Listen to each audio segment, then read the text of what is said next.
하나님의 말씀 요한복음 9장 37절 38절 다 같이 읽겠습니다. 예수께서 가라사대 네가 그를 보았거니와 지금 너와 말하는 자가 그이니라. 가로되 주여 내가 믿나이다 하고 절하는지라. 아멘. 할렐루야. 오늘 요한복음 9장은 그 실로암 연못에서 태어날 때부터 보지 못했던 맹인을 만나시고 고치시고, 그리고 이 바리새인들과 이러한 이 토론이 있었던 이러한 그 내용이 9장 전체입니다. 그래서 이 오늘 9장에 대한 내용을 우리가 잘 알아야 좀 이해하기가 쉽기 때문에 좀 서론이 길지만은 우리 한번 이제 천천히 오늘 9장을 살펴보도록 하겠습니다. 예수님께서 태어날 때부터 앞을 보지 못했던 맹인을 만나셨고 실로암으로 보내셔서 그래서 눈을 뜨게 하셨습니다. 그래서 11절에 대답하되 예수라 하는 그 사람이 진흙을 이겨 내 눈에 바르고 나더러 실로암에 가서 씻으라 하기에 가서 씻었더니 보게 되었더라. 눈을 뜨게 되어져서 놀라워하는 사람들에게 이 기적을 일으키신 분은 예수님이라고 증언을 하게 되어집니다. 그래서 우리가 전도를 해야지라고 하는 것도 중요하지만은 우리 마음속에 우리 예수님을 만나는 것이 중요합니다.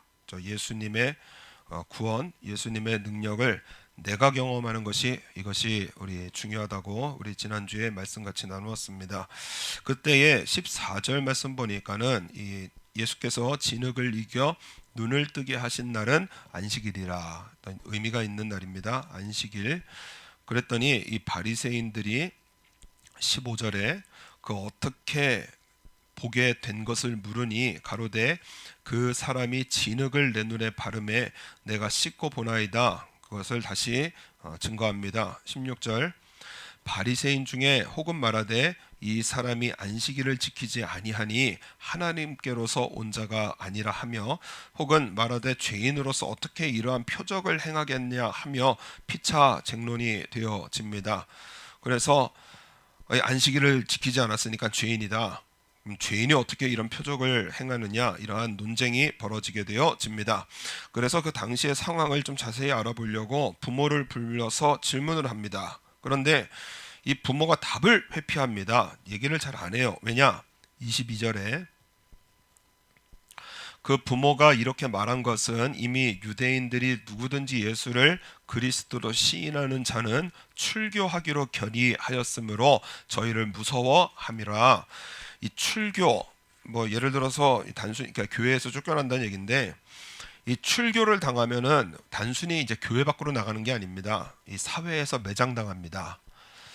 그래서 이 출교를 하게 되어지면은 그러면은 일단 계약이라는 건 할 수가 없게 됩니다. 물건을 사고 팔 수도 없고 심지어 유대인들과 식사도 안 됩니다.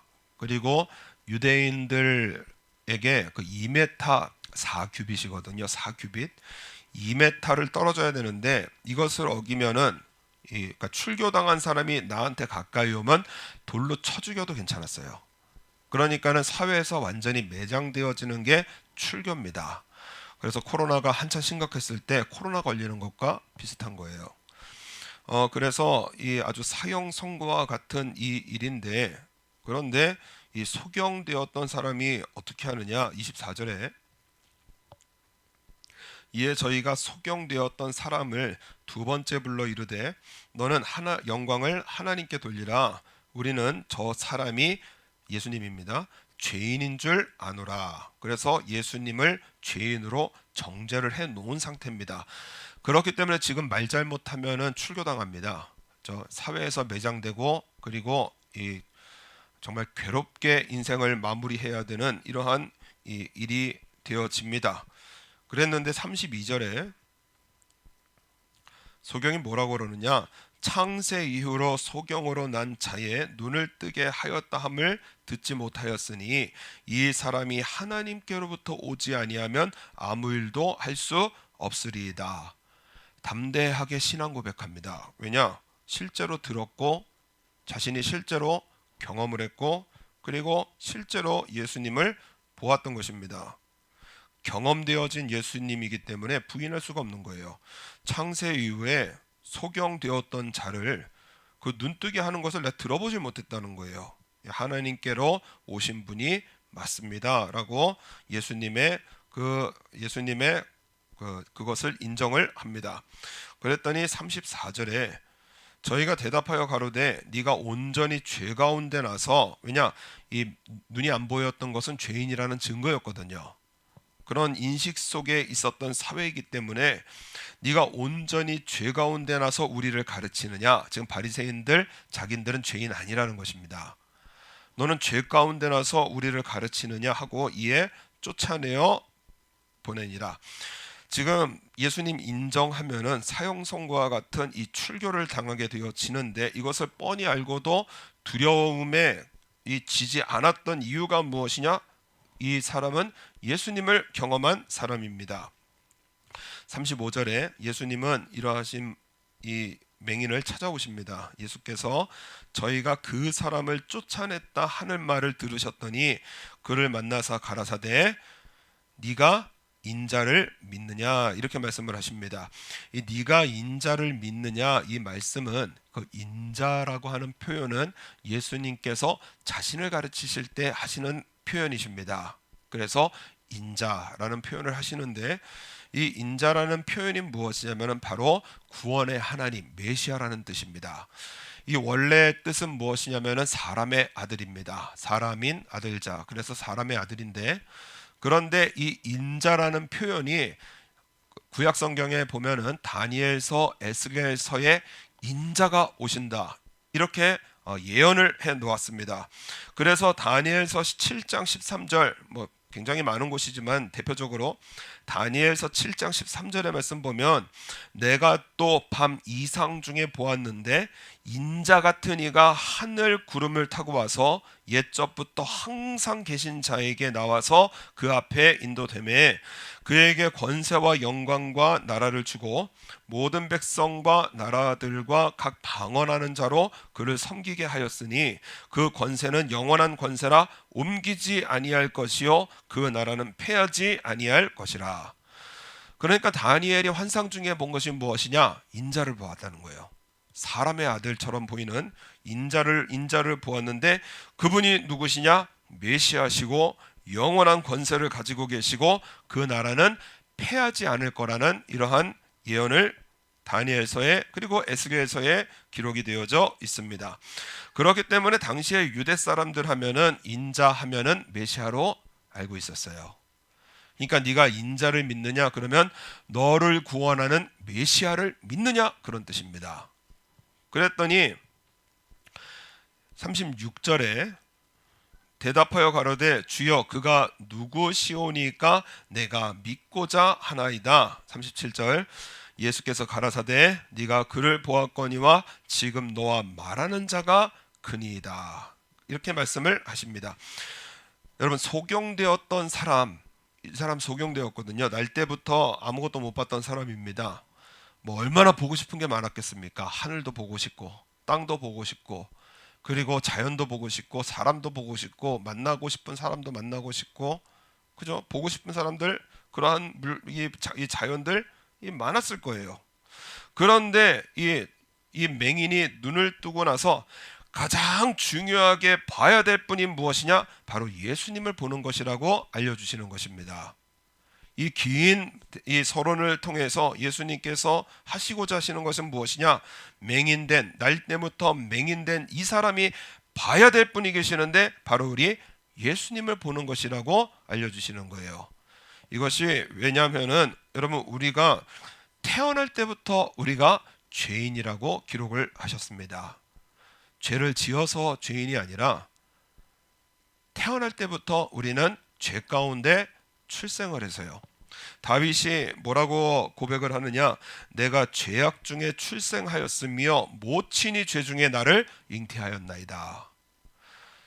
태어나서 죄를 짓고 나서 죄인이 된 것이 아니라 이 죄인인 우리 어머니로부터 이 죄인이 조성되어졌고, 그리고 죄 중에 나를 잉태하였기 때문에 태어날 때부터 죄인이라는 거예요. 그래서 여러분 태어날 때부터 죄인인 우리가 봐야 될 분이 누구시냐? 예수님이라는 것입니다. 그래서 그 로마서의 말씀에 보면은 하나님 앞에 의인은 없나니 한 사람도 없다고 말씀을 하세요. 의인은 없으니 한 사람도 없다. 그래서 여러분 세상에서는 죄를 지어서 죄인이 되어야 되기 때문에 전도할 때 우리 세상 사람들에게 우리는 죄인입니다, 그러면 이해를 못하는 겁니다. 왜냐? 잘 살고 있거든요. 남에게 폐 안 끼치고요. 그리고 질서 지켜가면서요. 나라의 법률 어기지 않고요. 그래서 특별히 뭐 간음, 강도, 살인 이런 거 하지 않고 살아가거든요. 그래서 내가 죄인이라 그러면 이해를 못하는 거예요. 그런데 하나님께서 분명히 알려주시는 것이 무엇이냐면, 여러분 이 사람이 거지가 왜 됐느냐? 맹인이기 때문에 거지가 되어집니다.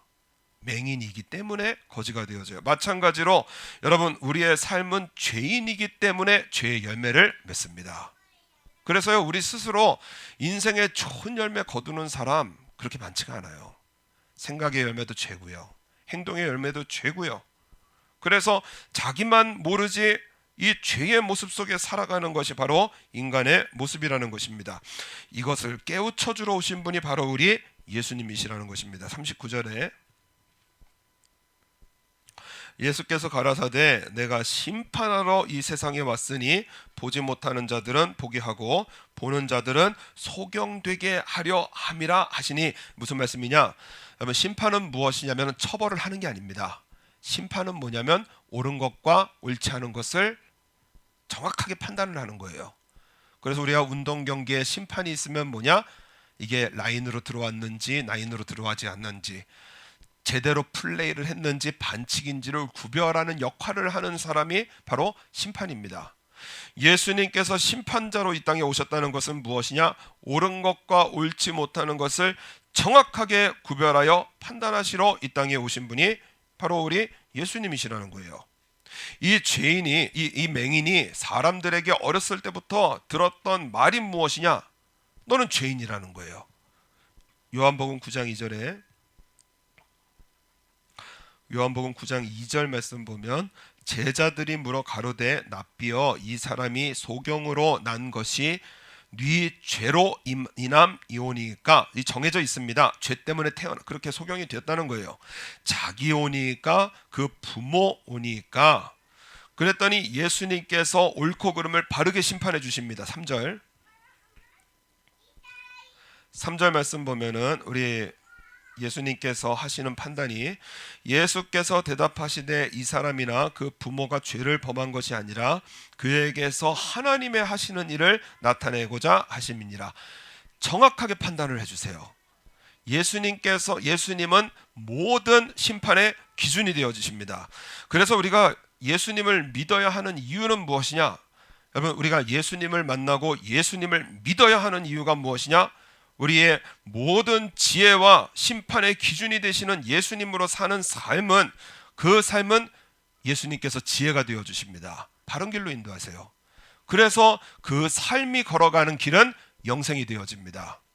그래서 내가 어떻게 살아야 되는지, 무엇을 중심으로 살아야 되는지 예수님께서 깨우쳐 주시는 거예요.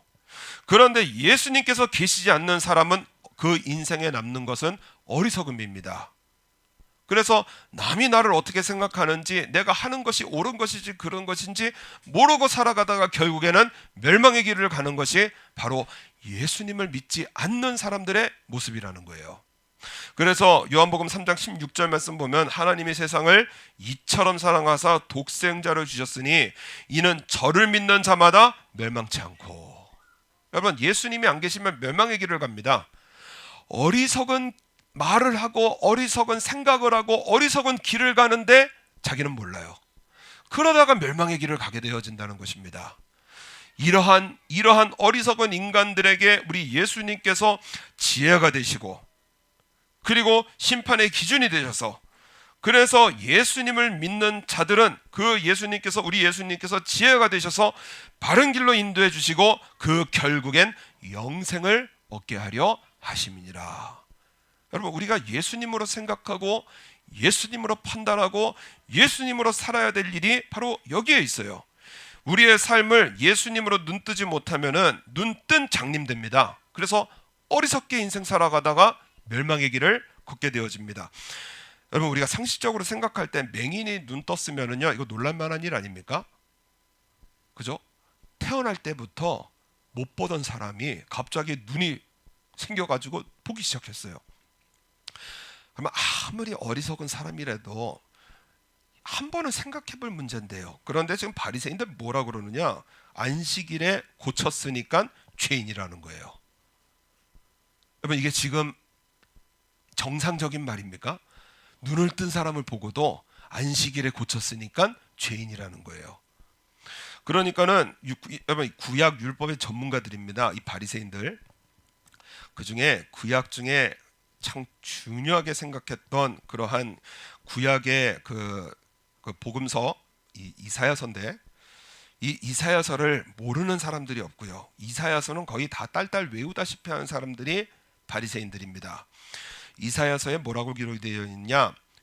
우리 메시아가 올 그때에 소경의 눈이 밝을 것이며 귀머거리의 귀가 열릴 것이며 그때에 저는 자는 사슴같이 뛸 것이며 벙어리의 혀는 노래하리니 이는 광야에서 물이 솟겠고 사막에서 시내가 흐를 것입니다. 메시아가 이 땅에 오시면 두 가지예요. 그러니까 대표적으로 두 가지입니다. 소경이 눈이 밝을 것이고 다리 저는 자가 뛴다라는 거예요. 예수님께서 이 땅에 오셔서 하신 일이 마태복음 21장에 소경과 저는 자들이 성전에서 예수께 나오매 고쳐주시니, 그러니까 예수님께서 무의미하게 눈을 열어주신 것이 아니라 이 눈을 열어주시는 사건은 무엇이냐? 예수님께서 구약에 기록된 메시아라는 것입니다. 우리를 모든 죄에서 구원하실 예수님께서 이 땅에 오셨다는 거예요. 여러분, 하다못해 이 소경도 알았습니다. 우리 아까 말씀 읽었던 32절에 창세 이후로 소경으로 난 자의 눈을 뜨게 하였다 함을 듣지 못하였으니 이 사람이 하나님께로부터 오지 아니하였으면 아무 일도 할 수 없으리이다. 아무것도 배우지 못한 구걸했던 소경조차요, 예수님께서 내 눈을 띄워주신 것을 통해서 하나님께로부터 오신 분이다. 지금 이 말하면은 출교당해서 여러분 사회생활 못합니다. 그런데도 말을 하는 거예요. 그런데 이 바리새인들이 뭐라고 그러느냐? 40절에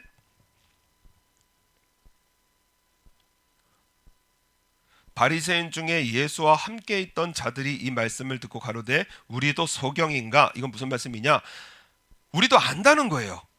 성경을 알고 율법을 알고, 그래서 바리새인들은 율법 잘 아는 사람들이기 때문에 그래서 나는 모세의 제자 하나님의 백성이라고 지금 말을 하고 있는 겁니다. 우리는 소경 아니라는 거예요. 그랬더니 예수님께서 41절에 예수께서 가라사대 너희가 소경되었다면 죄가 없으려니와 차라리 율법을 몰랐으면은 그러면은 이 죄가 죄인 줄 깨닫지 못하겠지만 본다고 하니 너희 죄가 그저 있느니라. 바리새인들은 율법을 안다고, 그러니까 쉽게 말하면 율법을 알아요, 이렇게 말을 하고 있는 거예요. 율법을 알고 율법을 외우고 율법을 가르치는 것으로 지금 바리새인들은 나 좋은 사람이야, 나 구원받았어 착각하고 있다는 것입니다. 우리 목사님께서 하시는 말씀이 예배에 속지 마라, 교회에 속지 마라. 저도 그런 말씀 종종 드리는데 아멘 했다고 우리가 좋은 사람 되는 게 아니다. 그죠? 예배 드렸다고 나 구원받았고, 물론 예배는 구원받은 사람들이 가져야 될 정말 귀중한 우리 하나님 앞에 예배 드리는 시간인데 나 예배 드렸다고 구원받고 그리고 헌금 드렸다고 복을 받고 그거 아니라는 거예요. 지금 바리새인들이 나 율법 많이 알고 율법 가르치고 그리고 율법을 외우고, 그런데 그 율법이 너희를 구원했느냐? 아니라는 거예요. 죄는 그대로 남아있다라는 것입니다. 그러니까는 이 눈뜬 장님입니다. 바리새인들 예수님으로 눈 뜨지 못하니까는 그 놀라운 기적을 받는데도 왜 안식일을 범해? 왜 죄를 져? 왜 우리 종교적인 권위 인정하지 않아? 그래서 예수님을 향한 불만으로 가득하다가요, 결국에는 예수님을 십자가에 못 박아 죽이는 이러한 일을 하게 되어 집니다. 어리석고 어리석은 그러한 인생. 그러니까 예수님으로 우리가 보지 못하면 인간에게 남는 것은 어리석음과 그리고 멸망이에요. 재산 7조 재산 7조의 하룬그룹, 그 중국의 하룬그룹이라고 있는데, 이 하룬그룹의 회장이 그 류안이라고 하는 사람입니다. 그럼 재산이 7조입니다. 이 재산, 우리가 하도 조 단위를 많이 들어서 그렇지, 여러분 재산이 1조만 있어도요, 제가 말씀드렸죠, 하루에 5천만 원씩 써도 돈이 안 줄어요. 그러니까 7조입니다. 그런데 이 돈을 긁어모으기 위해서 지금까지 뭐 폭력 조직을 동원을 하고, 그리고 뭐 사람들을 죽이고 해서 11가지 죄목으로 사형을 당했습니다. 사형당하기 전에 유언을 남겼는데 뭐라고 하느냐, 다시 한번 인생을 살 수 있다면 작은 가게 차려서 가족들과 행복하게 살고 싶다. 내 야망, 내 인생 모든 것이 잠깐인 것을, 이렇게 모질게 살지 않아도 되는 것을, 물처럼 그냥 살아도 되는 것을 나는 그렇게 살지 못했다. 돈이 최고라고 믿었던 바보였다. 돈의 끝은 보이지 않았다. 돈의 끝은 죽음이었다. 끝도 없이 돈을 벌려고 했는데 돈이 끝이 안 보이더라는 거예요. 일생을 걸쳐서 돈 추구했는데 돈의 끝이 딱 보이니까는 그 끝이 무엇이냐? 멸망이고 죽음이더라는 것입니다. 말 한마디 참는 것, 물 한 모금 먼저 건네주는 것, 잘난 척하지 말고 못난 것도 보듬으면서 살았더라면 이렇게 되지 않았을 것을 나는 이제야 깨달았다. 이게 사형당하기 직전에 남긴 유언입니다. 예수님께서 계시지 않으니까는요, 그러니까는 정말 끝도 없는 어리석은 인생을 살게 되어지는데요. 돈 모으려고요, 돈 긁어 모으려고요, 7조나 되는 재산을 긁어 모으려고 아등바등 살면서요, 권리적거리는 사람들은 죽여가면서요, 그래서 죽음 앞에 서 보니까는 아무것도 아니더라는 거예요. 여러분, 천국 가면은요, 천국이 뭘로 돼 있죠? 여성분들은 꼭 가시길 바랍니다. 투명한 금으로 돼 있고요, 그리고 그 길은요 황금으로 깔려져 있고요, 하나님께서 보시면은요 뭐 1억이 날아가고 10억이 날아가면 그냥 돌덩어리 큰 거 나간 겁니다. 하나님 보실 땐 아무것도 아니에요. 그냥 우리나 되니까는 그냥 돈에 휩싸여 가지고요, 그러고 돈 벌려고 아등바등하고요, 돈 지키려고 아등바등하고요, 돈 때문에 그렇게 살아가지요. 천국을 보는 사람들은 그냥 돌덩어리 큰 거 나간 거예요. 시멘트 부어진 거고요, 콘크리트 부어진 거고요. 하나님 보실 때 쟤네 왜 그러나, 왜 아스팔트 때문에 저렇게 아등바등하나, 시멘트 때문에 저렇게 아등바등하나. 그러니까 하나님께서 하나님과 재물을 겸하여 섬기지 말라, 그렇게 말씀을 하는 것입니다. 이 맹인이 예수님을 보고 나서 진짜 인생이 열립니다. 38절에 가로되 주여 내가 믿나이다 하고 절하는지라. 이 맹인이 예수님으로 깨우쳐지고 예수님을 믿고 난 후에 입술로 고백합니다. 주여 내가 믿나이다. 그리고 이 절했다라는 것은 예배의 삶을 살았다는 것입니다. 예수님을 믿고 예수님을 믿는 삶을 살아갔다는 거예요. 그래서 우리 한번 따라하겠습니다. 예수님이 송봉강이시라면 어떻게 하시겠습니까? 여기에 답을 내고 살아가는 것이 진짜 인생이 되어지고요, 죽음 앞에 섰을 때 후회하지 않는 인생이고요, 참 나 잘 살았구나, 보람된 인생을 사는. 그래서 이 성경 전체에서 요한복음에서 강조하는 것이 무엇이냐, 하나님께서 우리 인간에게 주신 최고의 복이 무엇이냐면 예수님이 믿어지는 것입니다. 예수님 믿고 사는 거예요. 우리 예수님 믿으시면 한번 아멘 하시겠습니다. 이 아멘의 이 고백을 주시고자 하시는 거예요. 그래서 여러분, 태어날 때부터 앞 못 보던 맹인이 보게 되어졌습니다. 은혜 받았어요. 그래서 여러분, 앞 못 보던 맹인이 은혜 받고 이제 어떻게 하면 되느냐, 돈 잘 벌고 힘차게 살아서 성공하고 그리고 죽었더라, 그거 아니더라는 거예요. 예수님 만나셔서 하시는 것이 무엇이냐, 인자를 믿느냐, 인자를 믿어야 된다. 그게 누구냐, 나다. 주여 믿나이다 하고 예수님을 믿고 살아가는 인생이, 이것이 복된 인생이라는 것입니다. 교회 역사에 사도 바울 다음으로 교회에 가장 큰 영향을 끼친 인물이 어거스틴이라고 하는 사람입니다.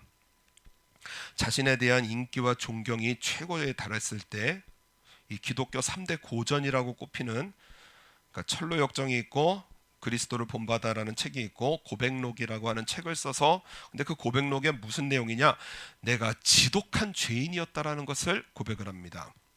11살 때부터 당시에 그 최고 직업이 웅변가였습니다. 웅변을 잘하는 사람이 최고의 직업이었어요.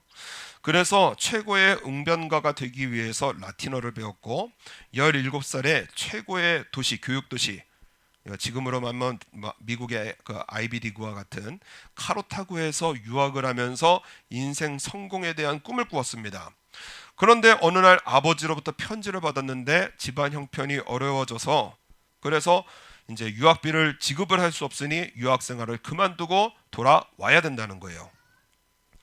자기는 인생 성공에 대한 꿈을 꾸었는데, 그런데 그 꿈이 접히게 되어지니까 마음에요 불만이 가득하고요. 왜 내가 이런 집에서 태어나서, 내가 왜 이 재능을 썩혀야 되고, 그 돈이 뭐라고 하면서 그냥 마음의 불만과 분노가 가득하게 되어지니까 어거스틴이 어디로 나가느냐, 극단적인 죄로 나갑니다.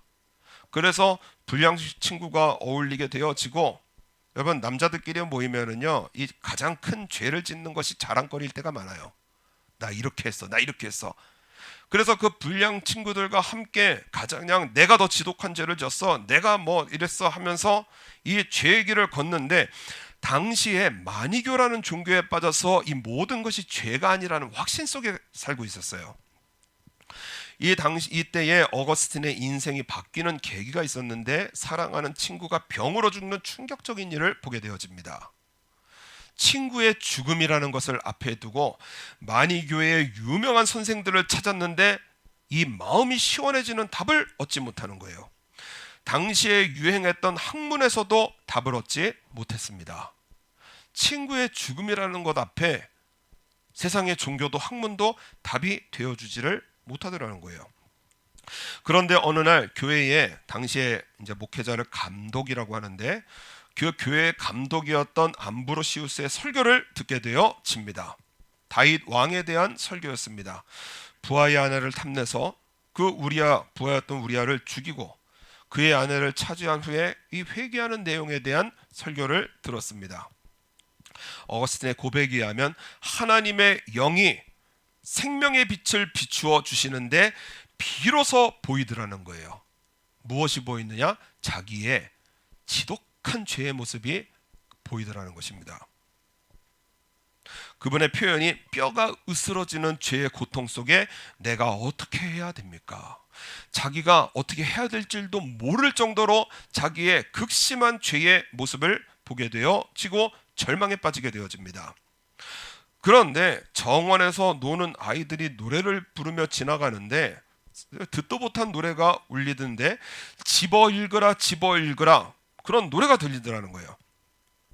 어거스틴이 훗날 하나님께서 들려주신 노래구나, 저 집어 읽으라 집어 읽으라, 당시에는 참 이상한 노래도 있구나 하는데 눈앞에 성경이 보여서 집어 읽으라니까 집어 읽었다는 거예요. 로마서 13장의 말씀이 눈에 들어오는데, 밤이 깊고 낮이 가까웠으니 그러므로 우리가 어두움의 일을 벗고 빛의 갑옷을 입자. 낮에와 같이 단정히 행하고 방탕과 술 취하지 말며 음란과 호색하지 말며 쟁투와 시기하지 말고 오직 주 예수 그리스도로 옷 입고 정욕을 위하여 육신의 일을 도모하지 말라. 생명의 빛을 보았어요. 나는 죄인이지만 나의 옷이 되어주신, 나의 의로운 옷이 되어주시는 분이 누구시냐? 예수님이시고요. 여러분, 제가 옷을 입고 있기 때문에 제 몸은 안 보입니다. 예수님으로 옷을 입으면은요 죄인된 모습이 보이질 않는 것이 확 깨달아지는 거예요. 예수님으로 옷 입고 나 그렇게 살아야지, 낮에와 같이 단정히 행해야지, 방탕하지 말아야지, 술 취하지 말아야지, 음란하지 말아야지, 호색하지 말아야지, 사람들에게 막 말싸움, 이 쟁투가 뭐냐면 당시에 말싸움하는 게 이 논쟁이 이 유행이었거든요. 그래서 웅변가가 인기 있는 직업이었는데 쟁투하지 말아야지, 시기하지 말아야지. 나 예수님으로 살아야지. 그리고 나서 예배의 삶을 지냅니다. 당시에 그 어거스틴 직업이 무엇였느냐? 황제를 위해서 연설문 써주던 직업이었어요. 로마에서 여러분 가장 저 위에 있는 최고급 직업군이었는데 그 직업을 그만둡니다. 거짓 학문으로 지금의 하면 또 대학 교수도 견임을 하고 있었는데, 거짓 학문으로 대학 제자들을 가르쳤던 그 대학 교수와 같은 자리도 버립니다. 그리고 이 약혼이 되어져 있었는데 매력적인 어린 약혼녀였다는 거예요. 그러니까 직업이 워낙 좋고 재능이 있으니까는, 그러니까는 아주 모델과 같은 이러한 어린 약혼녀와 약혼까지 해놨었는데 그 약혼을 파혼을 했다는 것입니다. 하나님 앞에 걸리는 것이 있으면 안 되겠구나. 그래서 평생을 갈고 닦아온 그 학문으로 하나님 앞에 참회록과 같은 회개와 신앙을 기록한 이러한 신앙의 삶을 살았고, 그냥 예수님이시라면 어떻게 하시겠습니까? 이 질문에 답을 내어놓고 사셨어요. 이 어거스틴 한 사람이요, 1600년에 걸쳐서 셀 수 없는 사람들에게 영향을 미치는 삶을 살게 되어지고요. 한 사람의 인생이 1600년간 걸쳐서, 여러분 우리가 지금 이 교회가 서져 있는 것이, 기독교의 개신교회가 세워져 있는 것이 어거스틴으로부터 영향을 받은 마틴 루터와 그리고 그 존 칼빈이 이 암흑 시기에 살고 있는 교회에서 우리 새로운 교회를 세워야 된다. 그래서 종교 개혁을 일으키게 되어지고, 그리고 참된 교회를 세우게 되어집니다. 그래서 후세 사람들은 어거스틴을 뭐라고 부르느냐? 성 어거스틴이라고 부르는 거예요. 인생 말종으로 살던, 예수님이 안 계시니까는요 마니교에 빠지고요, 다른 종교에 빠지고요, 헛된 신에게 빠지고요. 그래서 예수님이 안 계시니까는 인생을 그냥 엄한 곳에다가 다 탕진하는, 그래서 예수님이 안 계시면은요 인생을 엄한 데다 탕진을 합니다. 그래서 뭐 요즘 젊은 사람 같으면, 뭐 어린아이 친구들 같으면, 청년부 같으면 게임에 다 탕진해 버리고요, 스마트폰에 다 탕진해 버리고요, 하루에 2시간 반씩 그냥 인생을, 그 아까운 인생을 다 탕진해 가면서, 그러고 나서 어떤 분이 그러더라고요. 열심히 사는 게 잘 사는 게 아니라는 거예요. 그래서 우리 그 청년부들 게임 열심히 한다고 그거 잘 사는 거 아닙니다. 열심히 한다고, 그러니까 지금 바리새인들도 열심히 하거든요. 열심히 한다고 잘 사는 게 아니에요. 바리새인들요 650개 따로 정해놓고요, 그거 하나하나 지키느냐고 그냥 애를 쓰던 사람인데 하나님 보시기엔 다 각계 편 거예요. 여러분 열심히 산다고, 내가 열심히 한다고 그거 잘 사는 게 아니라는 거예요. 돈 버는 일에 열심히 해서 하루 종일 나 돈 벌었습니다, 나 열심히 살았습니다, 아니라는 거예요. 열심히 사는 게 잘 사는 게 아니라는 것입니다. 진짜 인생을 살 줄 알아야 된다는 거예요. 예수님이시라면 어떻게 하시겠습니까? 그래서 이 맹인의 삶을 9장 전체를 통해서 우리 예수님께서 깨우쳐 주시는 것이 무엇이냐? 이 맹인이 예수님으로 눈이 뜨여지고, 그리고 예수님을 믿게 되어지고, 그리고 그 삶이 예수님께 절하는, 다시 말해서 예배의 삶을 사는 것이 태어날 때부터 죄인인 우리가 사는, 우리에게 주시는 최고의 축복이며 인생, 진짜 인생 살아갈 수 있는. 그래서 여러분 우리 예수님 믿는다고요 저와 여러분 막 고생시키시는 우리 예수님 아니시잖아요. 없이 살게 만드시고 빈곤하게 살게 만드시고 막 고통 가운데 살게 계시는 그런 예수님이 아니시라는 거예요. 예수님 중심으로 살면 예수님께서 저와 여러분의 삶 다 먹이시고요, 입히시고요. 그래서 의인의 자손은 걸식함을 보지 못하였다, 그렇게 말씀을 하시는 거예요. 그래서 아브라함 링컨이 뭐라고 했느냐? 자기는 대통령이 될 꿈을 꾼 적도 없고요, 변호사가 될 꿈을 꾼 적도 없고요, 미국을 움직이는 위대한 인물이 될 꿈 꾼 적 없고요, 오늘 예배에 충성했고, 오늘 기도에 충성했고, 오늘 예수님 믿는데 충성했다는 것입니다. 그랬더니 예수님께서 나에게 맡기신 사명이 무엇이냐? 대통령직을 주셨다라는 거예요. 여러분, 우리 예수님 믿는 일에 명확해야 우리 예수님께서 복을 주십니다. 예수님 믿는 일에요 명확해야 복을 주세요. 그래서 예배 자리에 명확해야 우리 예수님께서 복을 주시고요, 우리 주님을 믿는 신앙의 자리에 명확해야 우리 예수님께서 복을 주시는 거예요. 그래서 이 맹인 보십시오. 여러분, 예수님 믿습니다 하면은 지금 사회에서 아웃돼요. 당장 지금 슈퍼 가서 쌀 하나 사기도 어려운 신세가 되어져요. 그런데 예수님을 믿는 믿음으로 고백을 하게 되어지고 예수님은 이 맹인의 삶을 인도하시는 것입니다. 여러분, 우리 예수님은 저 여러분의 구원의 하나님이십니다. 우리의 삶에 복을 주시고요, 은혜를 베푸시고요, 참된 삶으로 인도하시는 우리 예수님이시기 때문에 우리 예수님으로 우리 인생 그 중국 부자와 같이요, 정말 죽음 앞에 가서야 가게 하나 차리면서 가족과 함께 사는 것이 진짜 인생이었는데, 이런 후회하는 어리석은 후회가 아닌 우리 예수님 섬기고 살아서 우리 예수님 앞에 섰을 때 잘했다 내종아 칭찬받으시는 그런 복된 하나님의 백성의 삶으로 승리해 나가시는 저 여러분 되시기를 바랍니다.